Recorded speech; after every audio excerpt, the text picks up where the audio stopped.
লায়লা একটা কচি ছেলের সামনে নার্ভাস। লায়লা কেন বলতে বলতে কচি কচি ছেলেদের প্রেমে পড়ে না। আমার মনে হচ্ছে আপনি খুব স্মার্ট একটা মানুষ, কিন্তু কাজ কারবার দেখে আসলে মনে হয় না আপনি স্মার্ট। এমএনসি তে জব করেন, আপনি এখনো টিকে আছেন? কেন টিকে এত কিছু করে পরেও খেয়ে দিয়ে কাজ নেই, এই বিডিও আনলেন। লায়লা কেন মামুন মেহেদির মতো কচি ছেলেদের সঙ্গে প্রেম করে? Virtual platform is not my practical life. এটা যেটা আমরা দেখাই, রিয়েল লাইফে আমি কান্নাকাটি করি, রিয়েল লাইফে আমি স্ট্রাগল করি। ব্যক্তিগত লাইফটা হচ্ছে কমার্শিয়াল কোনো ব্যাপার না, আমি কমার্শিয়াল পারপাসে ইউজ করি না। আমি যেহেতু এটা বিনোদনের পারপাসে ইউজ করি, সেটা আমার ব্যক্তিগত লাইফে আসার কোনো কারণ নাই। লাইভে আপনি যেটা করেন বা আপনি সোশ্যাল মিডিয়াতে যেটা করতেছেন, সেটা কি like is it a performance?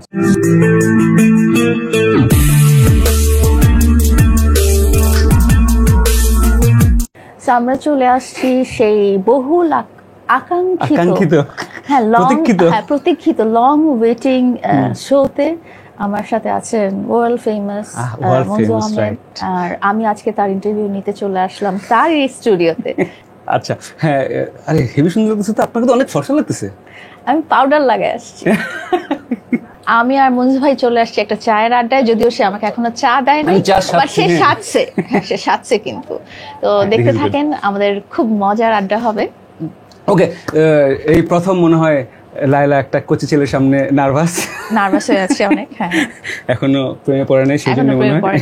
ওকে, আমি আসলে একটা টাইটেল দিতে যাচ্ছিলাম, নামটাম দিয়ে, দেন ইট ওয়াজ হার আইডিয়া। আমি লিখতে দিচ্ছিলাম, তখন সে বলতেছে, আমি বললাম লায়লা খালি কেন বলতে বলতে কচি কচি ছেলেদের প্রেমে পড়ে না। উনি আর ফিল আপ করে দিচ্ছে। আমার মনে হচ্ছে আপনি খুব স্মার্ট একটা মানুষ, কিন্তু কাজ কারবার দেখে আসলে মনে হয় না আপনি স্মার্ট। প্রথম কথা হচ্ছে, এই যে আমি একটা কথা বললাম, এই কথাটা আপনাকে অনেকেই বলে যে লায়লাকে দেখতে স্মার্ট লাগে এবং উনি একটা জব করে না। ইউ ওয়ান্ট টু কি জব করেন? বলতে করি সাধারণ, ওটা বলেন না? হ্যাঁ, কোন কর্পোরেট জব? হ্যাঁ, মানে এমএনসি তে জব করেন, আপনি এখনো টিকে আছেন? কেন টিকে? এত কিছু করে পরেও কি করেছি? যখন মানুষের রিয়েলাইজেশন না থাকে যে কি করেছি, তাহলে তো কিছু বলার নেই। বাট এই যে আমি যে কথাটা বললাম যে এত কিছু করার পরেও, ডেফিনেটলি, কারণ হচ্ছে প্রফেশনের জায়গায় প্রফেশন, আর পার্সোনাল লাইফ বা সোশ্যাল মিডিয়া সেটা totally different area. Social media তো একেবারেই ব্যক্তিগত লাইফের চেয়ে আলাদা একটা জায়গা। এটা হচ্ছে ভার্চুয়াল প্ল্যাটফর্ম। ভার্চুয়াল জিনিসটা বলতে আপনি যেটা বুঝেন যে virtual reality and actual reality, this are two different things. আমি একটা ফ্যানকে বকা দিই নেই না, ফ্যানদেরকে আমি কখনো বকা দিই না, ওরা আমার ভালোবাসা। এক ফ্যান লিখছে, শিমুবনি খেয়ে দিয়ে কাজ নেই, এই বিডিও আনলেন। এটা করলেন আপনি এটা করতে পারলেন? আমি সেটাই চিনি, আমি একদম এগ্রি উইথ ইউ। না, আমরা আসলে প্রথম থেকে যেতে চাই, লায়লা কেন মামুন মেহেদির মতো কচি ছেলেদের সঙ্গে প্রেম করে? আমি আর একটু ব্রুটালি বলতে পারতাম, অনেক বাজেভাবে বলতে পারতাম, বাট বলি নেই, কজ আমার মনে হয়েছে যে বাজেভাবে বলে কোনো লাভ নেই। কজ অনেক বাজে বাজে কথা আপনি শুনছেন, তাতেও যদি কিছু হয় নাই, এটা শুনে কোনো লাভ নাই। হ্যাঁ, বলেও কোনো লাভ নাই। তো আমরা নর্মালি একটু শুরু করি। শুরুটা হচ্ছে ডেফিনেটলি আমি ইউ আর ইয়াং উইমেন, একদম মানে 50 ইয়ার্স ইয়াং উইমেন। এই যে আপনার লাইফস্টাইল, এইটা নিয়ে আসলে আপনার, আমি একেবারেই অন্য দিক দিয়ে শুরু করতে চাই, বিকজ মানুষ আপনার সম্পর্কে জানে, যা যা কমেন্ট আসতেছে সেগুলো আমরা তার আগে আমি বলি, আজকে মঞ্জু ভাই কিন্তু একদম পুরো বাংলাদেশের ফ্ল্যাগের মতো হয়ে আসছে। শুটা পড়েছে রেড কালারের, গ্রিন কালারে, সে দেখা যাচ্ছে ভাগ্যে সে মানে গ্রিন স্ক্রিনে বসে আছে। I love my Bangladesh. Okay, so আপনার ফ্যামিলি নিয়ে আপনি যতটুকু বলতে পারেন একটু যদি শুনতে পারি। কিছু বলতে চাই না, বিকজ আমি আপনাদেরকে আগেও বলেছি যে সোশ্যাল মিডিয়া বা virtual platform is not my practical life. এটা যেটা আমরা দেখাই, তো এখানে আমার ফ্যামিলি বা আমার অ্যাকচুয়াল ব্যাকগ্রাউন্ড বলার কোনো দরকার নাই। Okay, but still like if you can talk about your mom or dad or like ভাই বোন,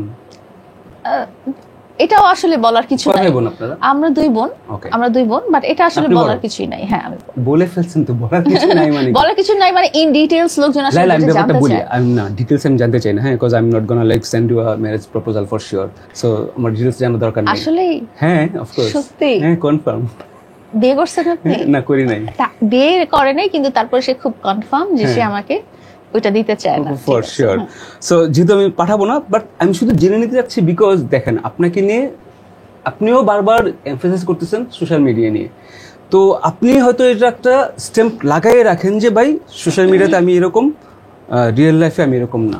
ওকে, তো আমি রিয়েল লাইফে যেই মানুষটা সেইটা সম্পর্কে আমি বলছি, ফোনে কিন্তু বলতেছিলাম যে আমি জানতে চাইবো ওই মানুষটা কিরকম, যে মানুষটাকে আমরা আসলে দেখি না, যে মানুষটাকে আমরা সোশ্যাল মিডিয়ায় দেখি বা যারা যে সারাক্ষণ ট্রল দিয়ে সারাক্ষণ গালি খাইতেছে তাকে আমি দেখতে চাই না। আমি বলি সিন্স আজকের ইন্টারভিউটা আমার রিয়েল লাইফের ব্যাপারে, তো আমি রিয়েল লাইফে আমার সাথে আমার রিলেটিভস বা আমার মানে কাছের মানুষজনের ব্যাপারে আমি রিভিল করব না, বাট রিয়েল লাইফে আমি কেমন সেটা আমি বলি।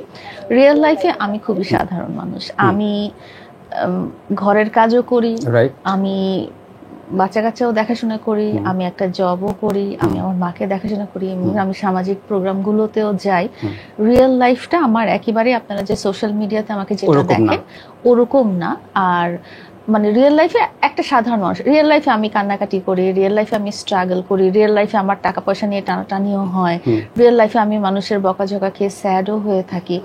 রিয়েল লাইফটা আমার টোটালি ডিফারেন্ট। আর সোশ্যাল মিডিয়া যেটা বলেছি অনেকবার, সেটা হচ্ছে যে দেখা গেছে যে আমি 1-2 ঘন্টা বা 3 ঘন্টা বা একটা হাফ ডেতে আমি ধরেন ক্যামেরার সামনে যেটা আমি তুলে ধরেছি, যেটা আসলে আমার রিয়েল লাইফ না, সেই জিনিসটা তুলে ধরেছি, তো সেটা আসলে আমার কখনোই ব্যক্তিগত লাইফ না। আমি বিশ্বাস করি যে আমি একটু আগে ওনাকে বলেছিলাম যে রিয়ালিটি অ্যান্ড এখন যেটা চলছে ভার্চুয়াল রিয়ালিটি, এটা টু ডিফারেন্ট থিংস। আপনি যখন PS5 বা PS4 আপনি যখন এই যে VR একটা চোখে এরকম একটা জিনিস লাগিয়ে 3D 4D 7D 8D এগুলো লাগিয়ে যখন খেলেন, তখন আপনি একটা নতুন একটা ওয়ার্ল্ডের ভিতরে প্রবেশ করেন, যেটার সাথে আপনার সত্যিকার জীবনের কিন্তু কোনো মিল নাই। সেখানে দেখবেন যে আপনি একটা অ্যানিমেলের সামনে পড়েছেন, ফাইট করতেছেন বা স্ট্রাগল করতেছেন। তো ভার্চুয়াল রিয়ালিটি বা সোশ্যাল মিডিয়া, ইউটিউব বা টিকটক যেগুলো দেখেন, এগুলো কিন্তু একেবারেই ভার্চুয়াল একটা প্ল্যাটফর্ম। এখানে ভার্চুয়াল রিয়ালিটিও অনেক সময় থাকে না, এটা ভার্চুয়াল প্ল্যাটফর্ম। তো সো আমার ব্যক্তিগত লাইফটা আমি মানুষের সামনে আনতে চাই না, কারণ ব্যক্তিগত লাইফটা হচ্ছে কমার্শিয়াল কোনো ব্যাপার না, এটা আমার একান্তই ব্যক্তিগত। এখানে আমার সাথে